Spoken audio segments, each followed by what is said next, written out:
We are also giving flowers to Black horror legends before award season, before the topic catches on. As you know, Sinners is dropping in theaters. That is Ryan Coogler's directing and written by, I'm sorry, it's his first project that is not attached to prior IP or a biopic. So this is big that we show up for him. So we're going to get into that. And we're going to get into someone named William Crain that you should know about if you're into this new horror revolution. And we've got details on a new horror flick that involves football that is dropping this fall. So let's talk about Sinners. And the film, which cost $90 million to make, is expected to open between $45 and $50 million domestically. And already, with the overnight previews that have happened, it's opened at about $5 million, right? And as I mentioned, it's Ryan Coogler's first original IP. That means he owns it. It's not like with Black Panther, that was Marvel's. With Creed, that was Sylvester Stallone. With Fruitvale Station, which was a biopic, basically a retelling. This is from his own mind. Wow. So listen, if for some reason a sequel were to emerge from it, if the public demands it or something like that, keeps the train going. As I've said before, see it in IMAX, but I've kind of given my thoughts on the film a couple of times on the station. We ran some interviews. Giandra, you just saw it Monday, right? Correct. So let the people know what you thought about it. I didn't know what to expect, given that it was a vampire type things, and I think of all the vampire films from the Interview with the Vampire to the most recent Nosferatu, and where that might lie in that. And I was so pleasantly surprised at what I saw. Just visually, it was gorgeous. The acting was fantastic. The storyline, there were a couple of plot holes where I was like, But it was an entertaining ride. It was, right? Absolutely. I mean, I was leaned in, really locked in. I enjoyed it that much. And just the beauty of the way it was shot. I have a special affinity for Southern folklore, especially in that, sharecropper 30s, 40s, kind of Jim Crow South, and the hoodoo and all of those things that are kind of tied to that area that I think we talk about in bits and pieces, but we don't explore creatively as storytellers enough, for me, right? We saw, you think about, this was a little more done forward. well. Done well. Yes. That is the major caveat. Done well. That. Done well. Like you think of Lovecraft Country, which obviously was in the 50s, but that Southern connection to that kind of Southern Gothic horror that we don't talk about, but there's a rich space there for it. And for a long time, Black horror wasn't really something we talked about extensively, but just if you look at the past couple of years, kicking off obviously in 2017 with Get Out and Jordan Peele. Since then, we've had Nia DaCosta and the revamp of Candyman. We had Juneteenth. What was the Juneteenth film? Was it called Juneteenth? I'm forgetting the name of it, but you know what I'm talking about. The Blackening. And it was around Juneteenth. Like yeah. And so I like this resurgence of it. And coming up, as I mentioned, Jordan Peele's next film is called Him. And it's a psychological horror movie. It stars Marlon Wayans as a manipulative quarterback, mentor, kind of.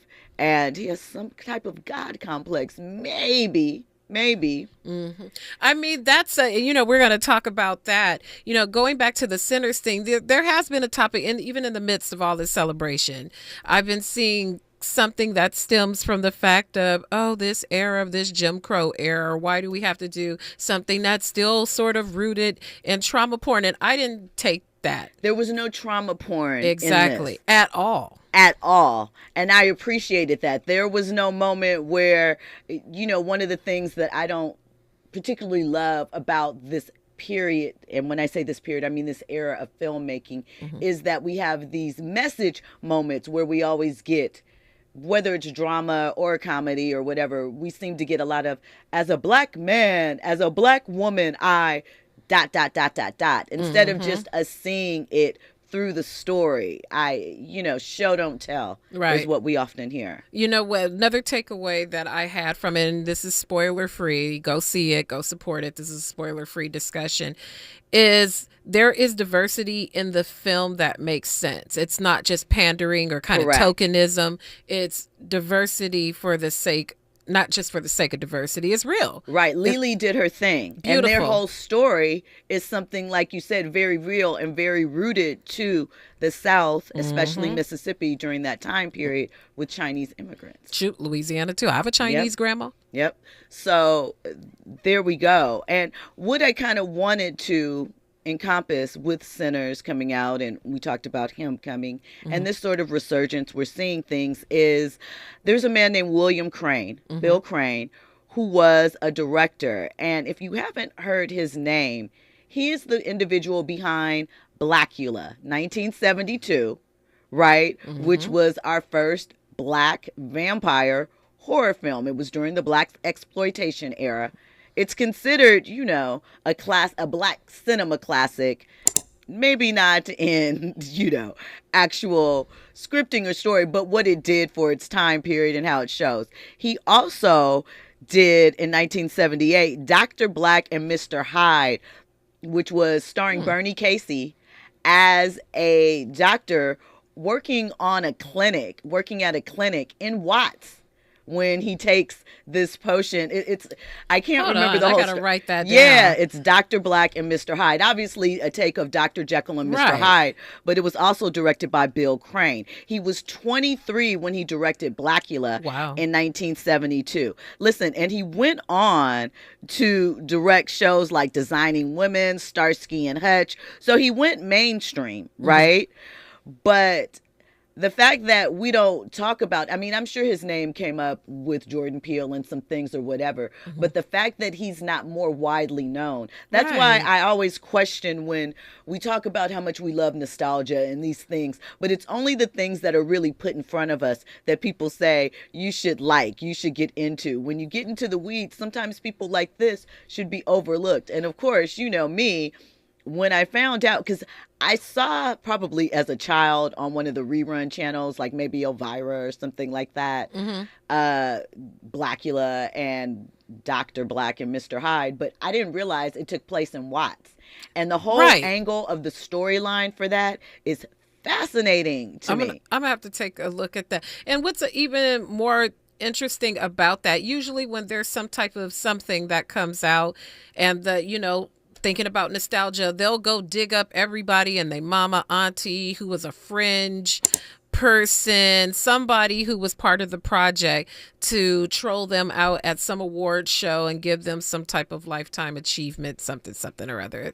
Like in the vein, if there was like a country western Black BET Country Music Awards, they probably bring out like Charlie Pride or something like that. Sure, right. And so why isn't Mr. Crain getting these same flowers? Come on, guys. Come on, Yaya. Come on, Jordan. Come on, Ryan. Yeah, and it also starred Rosalind Cash. And basically, he was developing a serum that was supposed to regenerate dying liver cells, and help the community.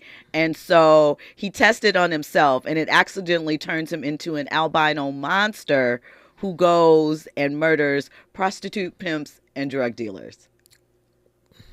Wow. Yeah. Wow. The underbelly of society. So over there in Watts. So crazy. Yep.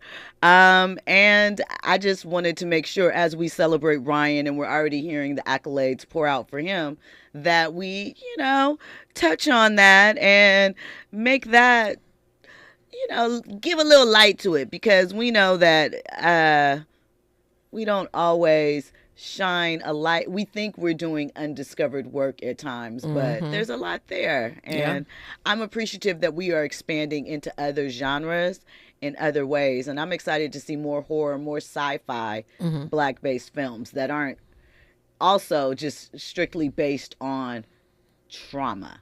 Are we going to talk about him? I have so many thoughts about that trailer. So let's get into it. As I mentioned, it dropped today. You can check out. It's on my Instagram story. It's also on my threads. And basically, it stars Marlon Wayans as an aging quarterback. Tariq. I just lost my notes so I could give you Tariq's last name. I'm sad that I'm missing it right now. Where is it? Where'd it go? Tariq, what is this? You saw Tariq on, what is it called?